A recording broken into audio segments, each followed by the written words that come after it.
To my TET classes. Friends, आज हम एक नई बुक स्टार्ट करने वाले हैं जिसमें है पृथ्वी और हमारा जीवन। इस बुक का नाम है और ये क्लास 8 की बुक है। अभी तक हम 6 की बुक को देख रहे हो, 7 की बुक हम देख चुके हैं, लेकिन आप सोच रहे हैं कि ये बुक्स हमारे लिए इतने इंपॉर्टेंट है भी नहीं। और मुझे कमेंट के थ्रू ये भी कहा गया था कि मैम मैं एनसीईआरटी की बुक्स को डालूं, एससीईआरटी की बुक्स को नहीं डालूं। तो मैंने आपको पहले बताया था कि और आज भी बता रही हूँ कि एनसीईआरटी की बुक्स हो या एससीईआरटी का लेवल वही है जो लेवल होना चाहिए स्टूडेंट्स के लिए।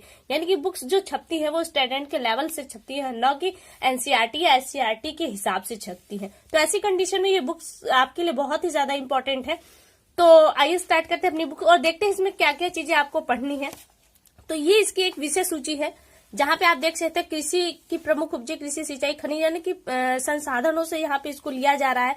और इसमें टोटल 13 टॉपिक दिखा है, जिसमें एक आपका जो लास्ट का टॉपिक है वो प्रोजेक्ट कार्य है बच्चों के लिए। यानी कि यहाँ से जो टॉपिक बन रहे हैं वो 12 टॉपिक बन रहे हैं और ये हमारे लिए 12 दिन का काम है, 12 वीडियोस का काम है।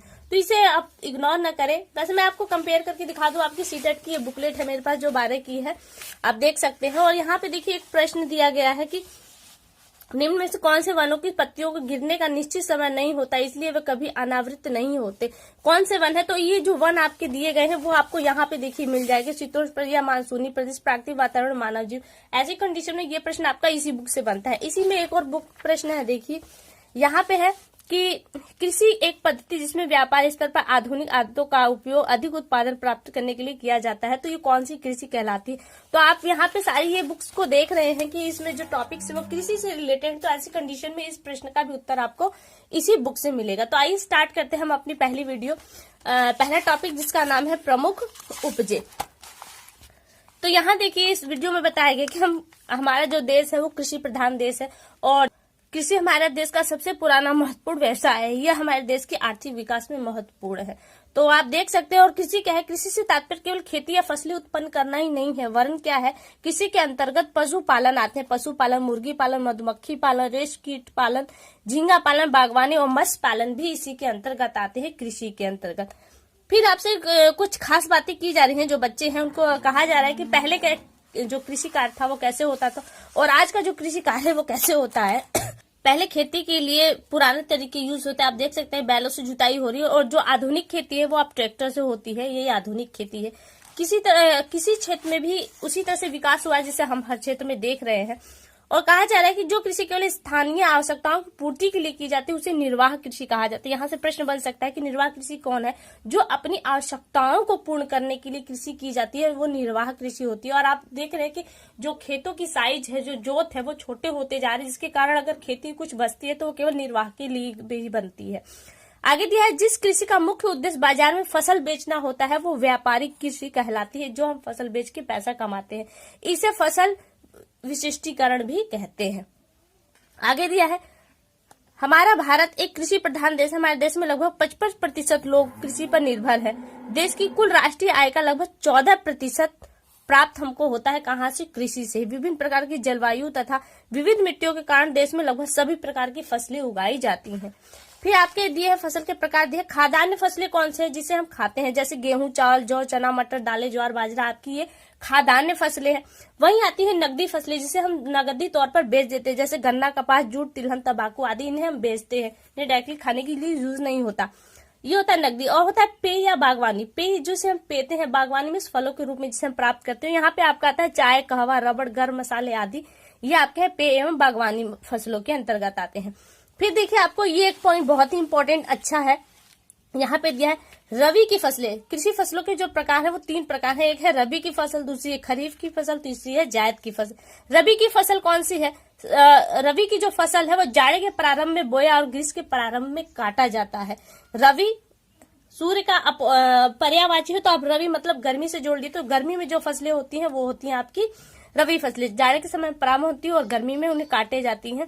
और इसकी जो उपजे हैं वो है गेहूं, चना, जौ, मटर, सरसों, अलसी एवं राई आते हैं इसके अंतर्गत।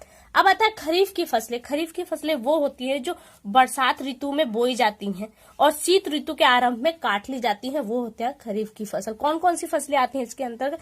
वो फसलें जिनको ज्यादा पानी की जरूरत होती है, जैसे धान, मक्का, ज्वार, मूंग, जूट, मूंगफली आदि। अगला है आपकी जायद की फसल। ये मार्च अप्रैल में बोना उपज तैयार कीजिए। ये आपकी मार्च अप्रैल में बोई जाती है। जब हम ये फसलों को उतारते हैं तब ये फसलों को बोते हैं और ऐसी कंडीशन में क्या वो फिर आपकी जो फसल बन के तैयार होती है वो होती है।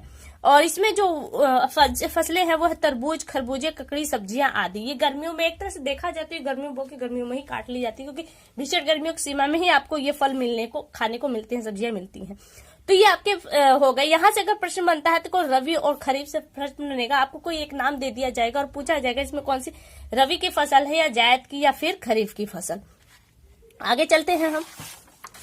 आगे देखिए कुछ फसलों के बारे में दिया गया है स्पेशली। यहाँ पे आप चावल के बारे में दिया गया, चावल कहाँ कहाँ होता है तो आप देखिए पश्चिम बंगाल, असम, बिहार, झारखंड, उड़ीसा, तमिलनाडु, आंध्र प्रदेश, उत्तर प्रदेश, हिमाचल प्रदेश। यानी कि बहुत ज्यादा नहीं, बस ऊपर के 4-5 स्टेट नाम आपको पता होने चाहिए। और यह ये कब होती है, कैसी जलवायु चाहिए होती है, तो इसके लिए अधिक गर्मी, अधिक पानी और उपजाऊ चिकनी मिट्टी की जरूरत होती है। सबसे ज्यादा जो इम्पोर्टेंट है कि इसे अधिक गर्मी भी चाहिए और अधिक पानी भी चाहिए। तो आप यहाँ पे देखिए चित्र के थ्रू इसे दिखाया जा रहा है कि कहाँ कहाँ पे ये है। जो प्रमुख फसलें हैं वो आपकी रेड कलर में है और जो जिसकी गौड़ फसलें जिससे दूसरे नंबर पे उगाया जाता है वो आपकी गौड़ फसलें होती है। यहाँ पे ये जो येलो कलर में दिया है वहां पे चावल उपजाए जाते हैं। फिर क्या जानते हैं कि दिया गया है बॉक्स में, चावल भारत में 5000 वर्षों से अधिक समय से उगाया जा रहा है, यानी कि 5000 वर्ष बीत चुके हैं चावल को उपजाते हुए। यहाँ देखिए अगला है हमारी गेहूं की फसल दी गई है। गेहूं कहाँ होता है, सबसे ज्यादा गेहूं पंजाब में होता है, फिर हरियाणा, उत्तर प्रदेश, महाराष्ट्र, आंध्र प्रदेश और मध्य प्रदेश और राजस्थान में हमारे गेहूं होते हैं। और इसके लिए देखिए कैसी जलवायु और कैसी मिट्टी चाहिए। दोमट मिट्टी, सामान्य वर्षा, इसलिए सिंचाई की आवश्यकता होती है। पकाते समय गर्मी चाहिए वरना ये फसल नहीं पकेगी या बढ़िया उपज नहीं होगी। तो ये होते कहाँ पे है, देखिए जो रेड कलर वाले आप क्षेत्र देखो उसके मुख्य क्षेत्र है, और जो येलो कलर के यानी कि जो सिंचाई के माध्यम से जिन्हें हम पैदा कर लेते हैं वो आपके गोड़ क्षेत्र आते हैं जो येलो कलर में दिए गए हैं। ये हो गया आपका। अब आगे चलते हैं हम, बहुत ज्यादा नहीं पढ़ना, बहुत थोड़ा थोड़ा दिया गया है इसमें। फिर दालें दिया है, दालें आपके सबसे ज्यादा यूपी में होती है। तो यहाँ पे देखिए दिया गया है उत्तर प्रदेश, उड़ीसा, महाराष्ट्र, कर्नाटक, बिहार व झारखंड में दाल सबसे अधिक उपजाई जाती है। और इनके लिए जो जलवायु चाहिए वो होती है प्रत्येक प्रकार की मिट्टी में अच्छी होती है। ये किसी भी प्रकार की मिट्टी में बो दीजिए अच्छी हो, और ये दूसरों फसलों के लिए मिट्टी को अच्छी उर्वरता प्रदान करते हैं।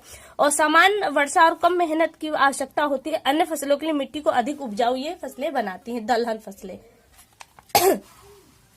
आगे दिया है गन्ना। गन्ने के लिए देखिए बताया उत्तर प्रदेश, पंजाब, हरियाणा, तमिलनाडु, ये ऐसे राज्य हैं जहाँ पे सबसे ज्यादा गन्ना हुआ। और गन्ना कैसी फसल है, ये गन्ना एक नकदी फसल है। और बिहार, झारखंड, पश्चिम बंगाल, राजस्थान में कुछ भाग कर्नाटक, महाराष्ट्र में भी आते हैं। और इसके लिए जो जलवायु चाहिए उपजाऊ मिट्टी और गर्म और नम जलवायु चाहिए होती है। ये गेहूं गन्ने के लिए है। और यहाँ पे जो येलो वाले क्षेत्र आप देख रहे हैं वो गन्ने के उत्पादन क्षेत्र है। तो केवल यहाँ पे इतना ही दिया जा रहा है, बहुत ज्यादा नहीं है। आप देख सकते हैं। फिर कहा जाए कि अब चाय कहाँ कहाँ होती है। चाय के लिए कहा जा रहा है कि असम में, असम सबसे फेमस स्थान है चाय के लिए। पश्चिम बंगाल यानी कि जहाँ पे ढलाव वाले एरिया है वहां पे आपके चाय होते हैं। मेघालय, अरुणाचल प्रदेश, उत्तराखंड, हिमाचल प्रदेश, तमिलनाडु, केरल के पहाड़ी ढाल वाले क्षेत्रों में चाय उगाई जाती है। और इसको जलवायु कैसे चाहिए होती है, अधिक वर्षा चाहिए होती है लेकिन पानी का ठहराव न हो, इस कारण से ये ढाल वाले क्षेत्रों में ही इन्हें उगाया जाता है। और गर्मी, पहाड़ी ढाल, जिस पानी रुके नहीं अथवा जड़े गल नहीं, ताकि गले नहीं, ऐसे क्षेत्रों में इनको उगाया जाता है।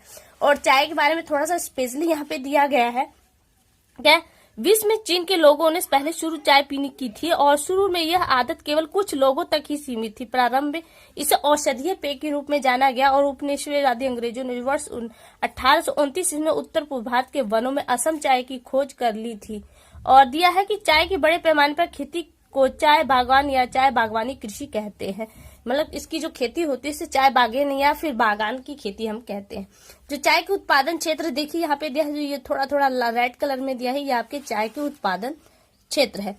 नीचे थोड़ा सा और दिया है कि कहवा या कॉफी भी चाय की तरह एक पेय पदार्थ है। इसके मुख्य उत्पादक क्षेत्रों में भारत मानचित्र में आपको देखना पड़ेगा, ये बताया गया है। फिर आपका देखिए कपास का दिया है।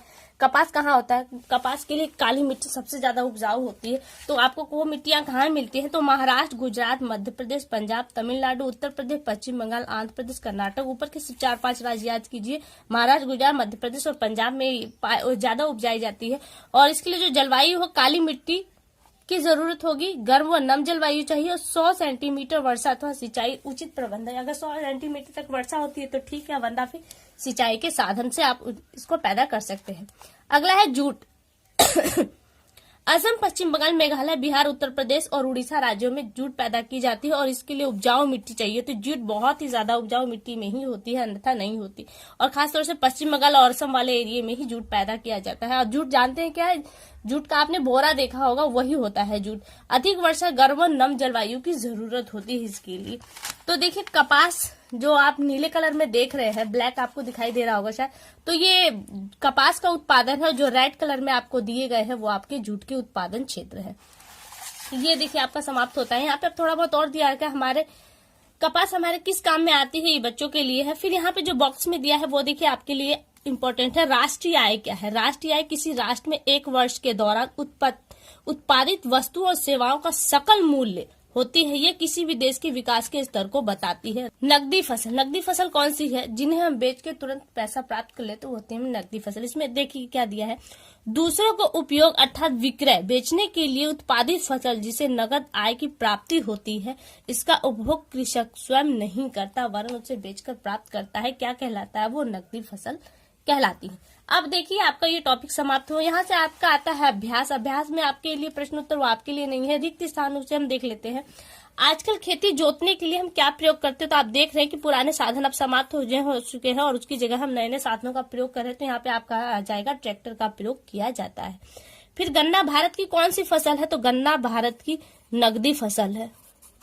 फिर चावल के लिए क्या चाहिए होता है? अधिक वर्षा चाहिए होता, अधिक पानी और अधिक गर्मी। अधिक गर्मी की आवश्यकता होती तभी चावल होगा, अन्यथा चावल नहीं होगा। खरीफ की फसलें कब बोई जाती है? तो खरीफ की फसलें वर्षा के प्रारंभ में बोई जाती है, वर्षा में बोई जाती है। और कब? गर्मियों के शीत ऋतु के प्रारंभ में इसे काट लिया जाता है। आगे है निम्न में से सही जोड़े बनाइए। तो सही जोड़े आपको यहाँ पे बनाने, तो देखिए सही जोड़े में क्या है, रवि की फसल कौन सी है? रवि जो ग्रीष्म ऋतु में होती है रवि, तो ग्रीष्म ऋतु में आपका क्या होता है? गेहूं होता है। खरीफ की फसल अर्थात जो बरसात में बोई जाती है, तो बरसात में आपकी कौन सी फसल बोई जाती है? अधिक पानी वाली फसल, तो यहाँ पे आपका ऑप्शन बनता है चावल। फिर है जायद की फसल। जायद की फसल जो इस वक्त आपको प्राप्त हो रही है, इसमें जून का महीना चल रहा है, तो आप देख रहे हैं जून के महीने में आपको खरबूज, तरबूज, ककड़ी वगैरह मिलती है, तो ये आपका आता है जायद की फसलों के अंतर्गत। तो फ्रेंड्स, उम्मीद करती हूँ आपको ये टॉपिक अच्छा लगा होगा। अगली वीडियो में आपसे बहुत जल्द मुलाकात होगी, तब तक के लिए नमस्कार।